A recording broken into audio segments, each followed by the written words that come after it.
if you have the chance to, bring up people within your culture at the same time, which they obviously thought that we were doing something right because they put us in there. True.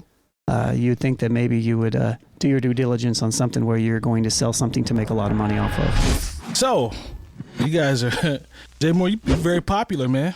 Am I? Yeah, man. I woke up and saw you on a TV show, man, on a documentary. TV show. Yeah, saw you on TV, man. I saw a documentary called Ladies First. You were in the shot too.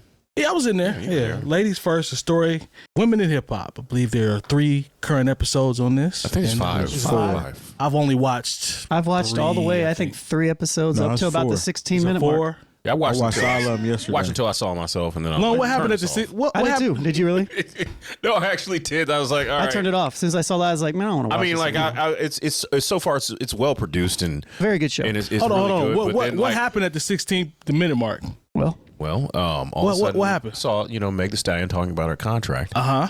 And then all of a sudden, I hear a very familiar voice. Yeah. And I see a very familiar face. Oh. And setting. Yeah, talking about how she owes a certain amount. She doesn't keep the lion's share of the revenue that's generated from her music. And I was like, that's familiar. I was like, oh, that's me. And people are hitting me up. Like, I think it was Sunny Paradise. I saw he was like, congratulations on, Major 7th and Jay Moore being in this Netflix documentary. And I'm thinking, I saw it and I was like, huh? And I was like, huh? I was like, it's news to me, Definitely news to me. That's why when y'all sent it to me, I'm like, what is this? I didn't. Yeah. Because there was nothing. It was just that still shot, I believe, or video, and I'm like, where is this from? Yeah. I tried to do a screen record, but you can't screen record Netflix. Oh, I can. Well, I don't have that privilege. All right. But I couldn't screen record it, but I found it by logging into my computer and just took like a still or whatever. And when I watched it, I couldn't believe it, man. I'm like, this really is us. I'm pretty sure they didn't reach out to us to use this. No, not pretty sure. Oh, 100% sure that they definitely didn't reach out to use our footage. And it's from 2020, if I'm not mistaken. Was it? Yeah, it was 20. Yeah, that's why I was confused because when Sonny shared, I saw it too. I was really tired. I was telling Mike, we talked about this when we were working on some stuff a few days ago, and I was like, I was exhausted, and I was getting ready to go to bed, and I just happened to look at Facebook, and I saw that Sonny had shared it. Like, man, it's cool to wake up and see Jay Moore and Maja in this Netflix documentary. I was like, what? Yeah. Mm-hmm. And so then I'm like, all right, what's going on? Right. So I was like, okay, there's a women's lady documentary. So I watched the first 2 episodes, didn't see anything. Then I went to bed, and then I woke up to everything. But no, because I think like the next day, my homegirl Mel had sent, like, somehow she had recorded it, but then like, there are people who don't realize that you're aware, and like they're sending you congratulations during the course of the day. And like, oh, I just saw you on TV, or I was like, was that you? You know, because they want to make sure. And like, wow, in a way, I'm like, it was cool, but at the same time, it's very bittersweet because, first of all, had I just known, I'd have said some things like, hey, check this. Check the documentary out. I'm in minute 16 of episode 3 or whatever. Right.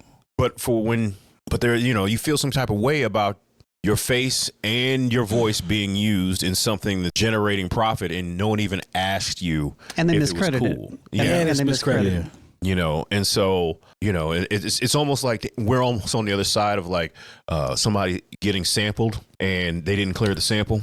Somebody made that analogy on a post I had. It's just like sampling records. Yeah. In a sense. So, I mean, like I said, it's in a way a cool moment, but at the same time, like, I'm thinking they could have pulled anything from any part of any one of our shows, and they could have had us out here looking crazy. Yeah, true. Luckily, it was something that was reasonable, because what if they picked a section where, like, I said, well, Meg's album, the last album wasn't any good, or whatever, and then you just think we're hating on women. It could have went a whole nother way. I'm glad it didn't. I thought that it definitely had a possibility. Yeah, and so, like I said, it's not that we hate women or anything. Yeah, but it's just like, but we're critical from an artistic standpoint of everybody. Yep. But whenever you criticize women, people think, oh, these guys hate women.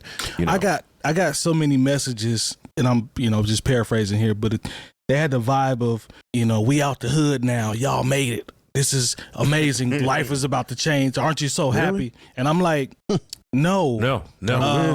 And furthermore, help me quit my job. Right. and when you put so much time into branding something, you want your name to be associated with anything that's shared from your product. That's just common sense.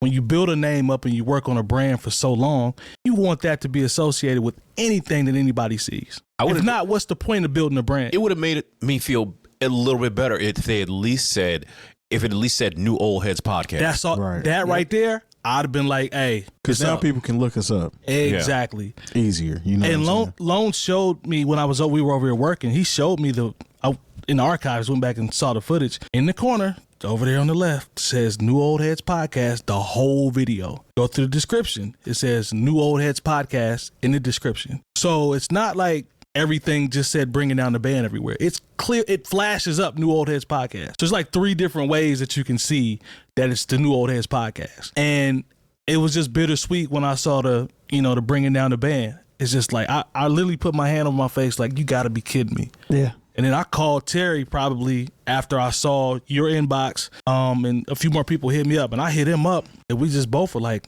man, they messed up the name. Up the name. What's crazy is it was so fast that they could have sampled it the right way without having to credit us as far as monetarily. But even if that's the case, at least get our names right so that if people want to find out more or see more of our shows, you can look it up that way. Yep. I don't know. I felt some kind of way because they couldn't see the whole logo, but it was, someone who was no longer a sponsor of the show. That irked me as well. That was, the fact that they are getting this international look and they are no longer breaking. So cut the check. And it was obvious. Like you can't miss them, we'll say. Yeah. Couldn't miss them in the shot. Yep. But that's more reasoning to partner with the New Old Heads. So if you're out there, we were featured in a Netflix documentary, which is, I think, number 6 or number 7th most viewed thing on all of Netflix this week. Is it ranked that high? Yes, it is. Does this mean that if it does awards, we can get Emmys and stuff? Hey, I won't mind. I want to see the end of the episode if we got a credit on the end at least. Yeah, I didn't think about that. That's a good point. If it says New Old Head somewhere in the credits, I want to know that. I mean, even as somebody who literally owns Breaking Down the Band, I was upset. So that's when it was one of those things like. When I found out, I was like, all right, cool. They probably just used this a little bit, but they didn't reach out to us. I was like, technically, they don't have to. Mm-hmm. They don't have to reach out to us, Because but it would be cool if they did. It would be cool if they did. It would be cool if they did, And like you guys said, like you said, Jay, when I was watching, I was like, how are they going to quote us out of context? Or what are they going to use to make the doc look good? I was like, it's not going to be, whatever it is, it's not going to be a good clip. Like no matter what it is, I came into it with a pessimist attitude, and then of course I watched the clip and was like, oh, it's a good clip, and then I just was staring at the name Bringing Down the Band. I couldn't get past it. I couldn't get past it. And I understand that it's probably somebody that just didn't dot the I's and cross the T's. It's probably some intern work. It was just like, remember a couple weeks ago when we were talking about Bandcamp. Mm-hmm. And they used DJ Bandcamp's picture for the Bandcamp music site. Yep. Which wasn't right. It's the same thing. But I don't know, man. It was frustrating because it's I understand fair use. I deal with it all the time. Mm-hmm. And I think technically there's probably nothing we can do about it. But the fact that they kind of misquoted us is, I think that's not misquoted us, but just mislabeled us it's just disheartening, especially from my perspective, the entire episode is about the exploitation of black women. Right. Mm-hmm. And then it kind of sat with me funny. It's just at the same time, and Dream Hampton's the one that produced this one, if you're familiar with her. And at the same time where you're making all these arguments about exploitation of people and artists in an industry, and then you legitimately don't reach out to somebody for it's not like this is like a YouTube documentary.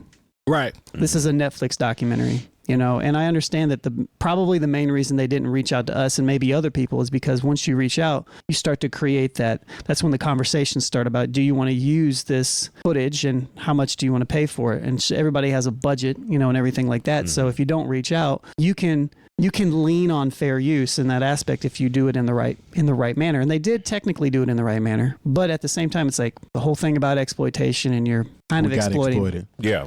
And at the end of the day, goal of this documentary is to make money.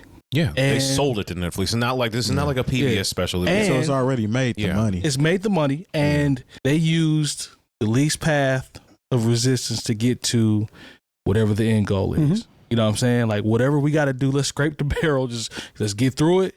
Clearly, this was not properly thought out. It's more of we're just looking and we're searching, algorithm searching, we surfing, boom, we got it. Let's throw it in there and bow.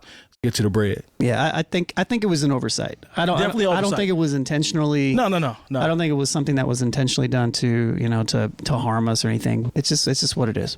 I know representation matters. We say that word all the time, but again, this is we talk about capitalism. But remember, we were sitting there, and I'm like, man, this is one of the examples where it makes perfect sense for what you described. Their goal for this entire documentary is, yes, to create some really dope thing for hip hop. Yes. But at the same time, if you have the chance to, bring up people within your culture at the same time, which they obviously thought that we were doing something right because they put us in there. True. You'd think that maybe you would do your due diligence on something where you're going to sell something to make a lot of money off of. Absolutely. Even when they were talking about some of the female artists who were getting left out of things. Right. So it kind of all ties together.